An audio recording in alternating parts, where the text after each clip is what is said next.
دوستان خوبم سلام. احتمال قوی میدم بسیارتون این ویدئویی که خیلی هم ترند شده بود رو دیده بودید. کپشنش رو هم احتمالاً مطالعه کرده بودید. برید با ترساتون روبرو شید.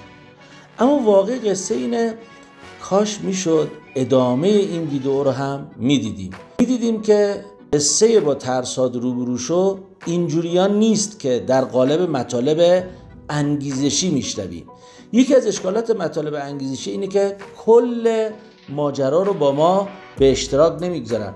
ما رو از بخشی از واقعیت ماجرا متاسفانه محروم میکنن. بسیاری از مطالب انگیزشی به جای اینکه به ما انگیزه درست بدن، در ما توهم انگیزه ایجاد میکنن. توهم انگیزه یعنی چی؟ یعنی اینکه بله شما کافیه که افکارت مثبت باشه، کافیه که با ترسات مواجه شی، کافیه که افراد سمی رو از زندگیت حذف کنی. جالبه بدونید برای اینکه ما رو جوگیرم بکنن همچین مواقع یا آهنگ پرطمطراق قوی هم میگذارن با یک تصویربرداری و صدابرداری فوق‌العاده. تو دیگه پرقدرت برو جلو، قطعا میتونی بزنی تو دهن این دنیا.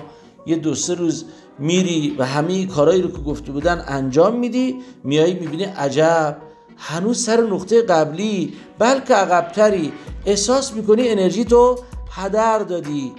یادمون باشه برای رسیدن به موفقیت توهم انگیزه کار درستی نیست.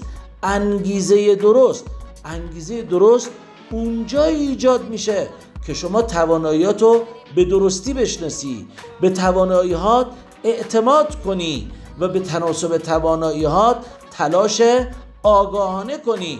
انگیزه درست حاصل دانستن، فهمیدن، خواستن، توانستن و گذاشتنه. به خاطر داشته باشیم خیلی از مطالب انگیزشی با واقعیت مطابقت نداره. بخشی از واقعیت از دید ما مخفی مونده. یادمون نره ناز پرورد تنعم نبرد راه به دوست، عاشقی شیوه رندان بلاکش باشد و اصلا مرد آن است که در کشاکش دهر سنگ زیرین آسیا باشد.